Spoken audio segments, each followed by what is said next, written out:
the cultures that appropriated much of the values. So you consider bringing people to the worship of one God instead of worshipping fire, idols, monkeys, elephants, trees, stones. Wait. That's a straw man argument. Slow down. Let me make my argument Islam first. had no right Excuse me. to make those military excursions Excuse me, listen. and force people to convert to Am I allowed to like make my they're doing now with argument? the Yazidi in Iraq. Am I allowed to make my argument first? yeah, you can make Good.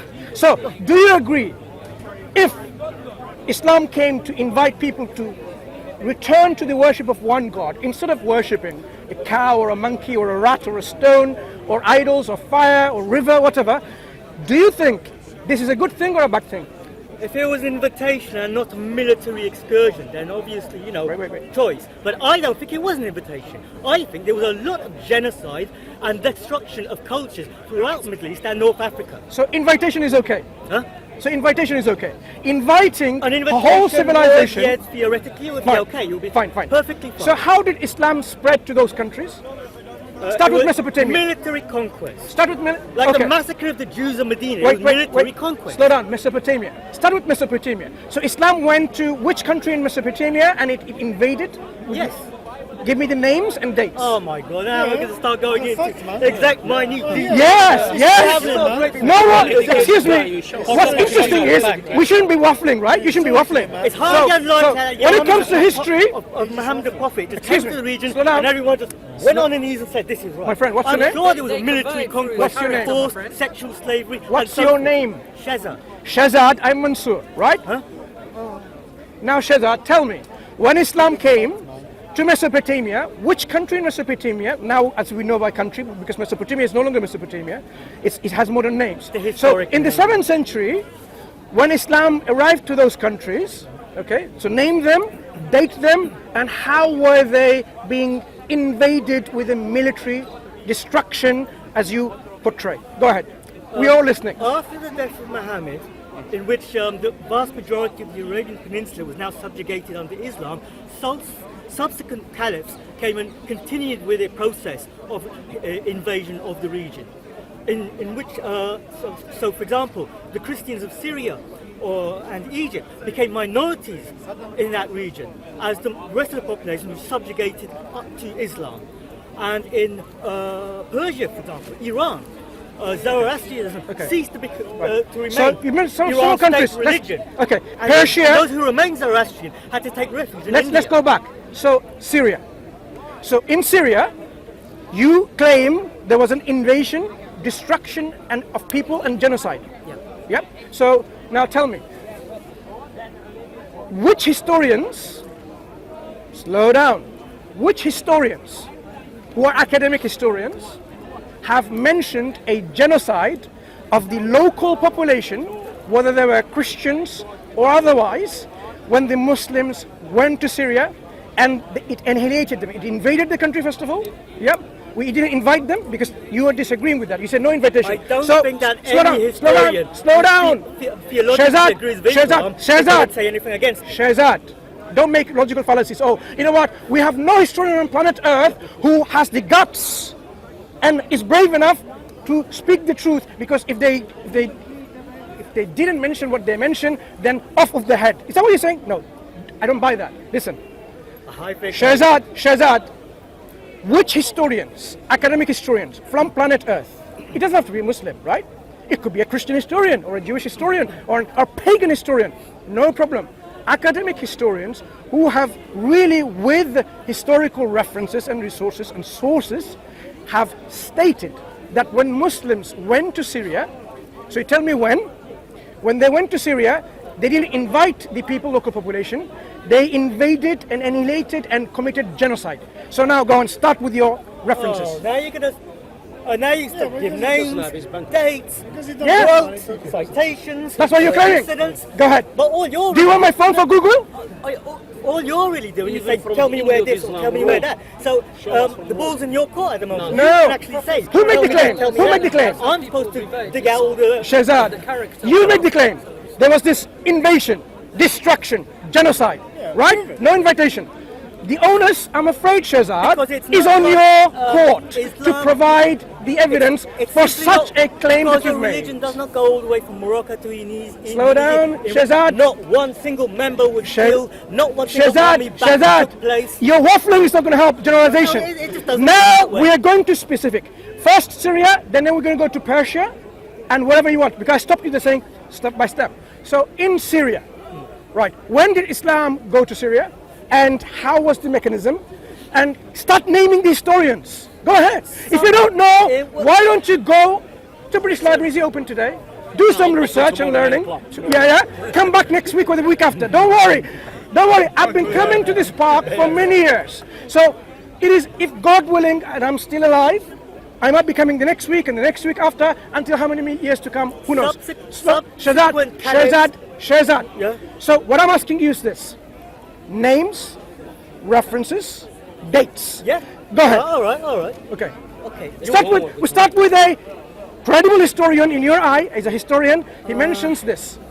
So, do you want me to come back next week and give you? Yes. Yeah, no problem. Yeah. That's fine. That's probably fair, isn't it? Because I don't want to put you on the spot, because we don't expect everyone to know the references on the spot. Yeah. So now we'll start with Syria, and we'll hopefully have meaningful discussions subsequently in many weeks to come, God willing, right? We'll have a very learning experience in these discussions. So where the claims you made, just to make it clear, Islam went and invaded these countries, committed genocide, destroyed their civilization. I think the case of Zoroastrianism in Persia is... You mentioned Syria, so let's start with Syria, because it's quite interesting, because I have been to Syria, I've lived with the people, and I have seen a lot of signs of the civilization of the past which are still there. Yes. They may not be practiced, that's another thing. He's Iranian, Yeah. he's still alive. Yeah. You don't like. And Yeah, but I'm not in an Islamic... You said I'm genocide. not in an Islamic society. No, because if you killed your parents, you won't be here.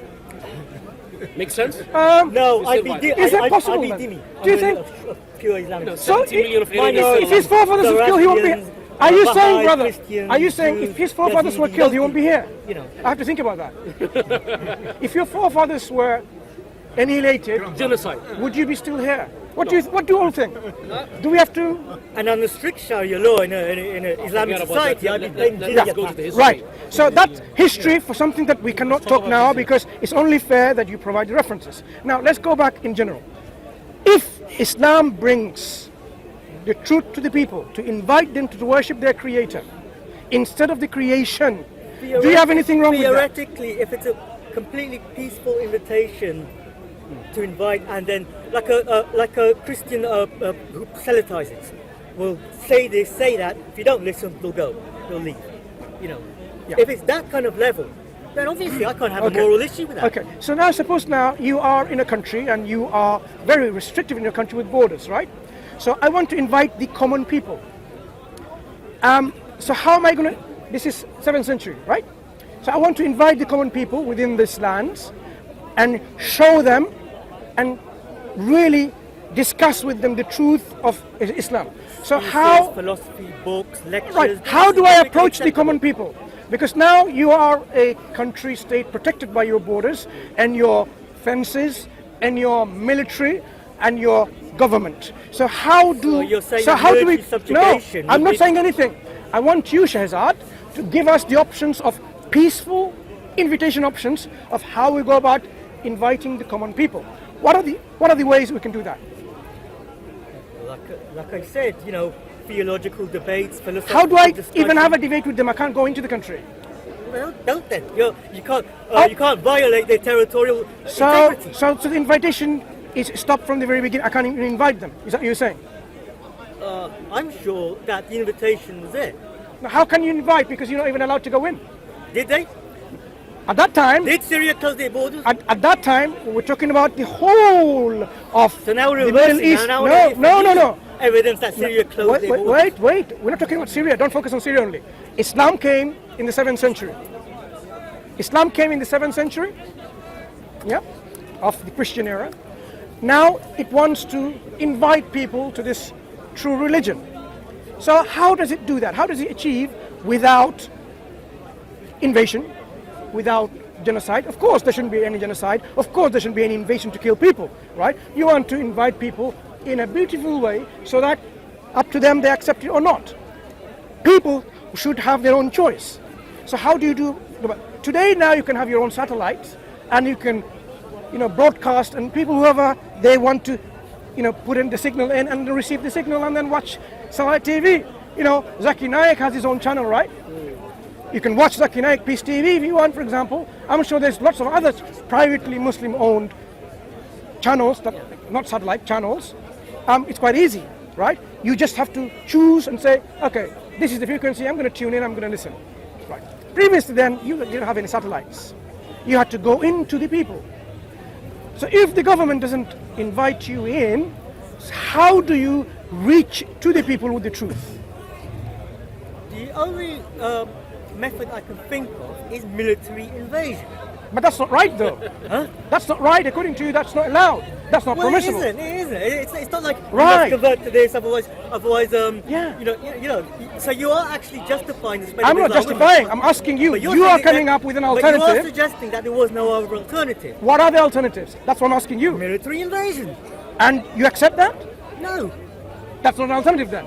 That's not a viable, practical alternative, according to you. I'm- So what are I'm the suggesting viable, the likelihood. practical alternatives where people can really see the truth of Islam? How do you go about doing that? I don't know. Carry a pigeon? What are you supposed to do? Throw the messages in? I don't know. Okay. Do you know how Islam was invited to the Okay, I'd people like to then? hear this. I'd like to hear Do you know? Huh? Do you know? I don't know. Catapult the message in.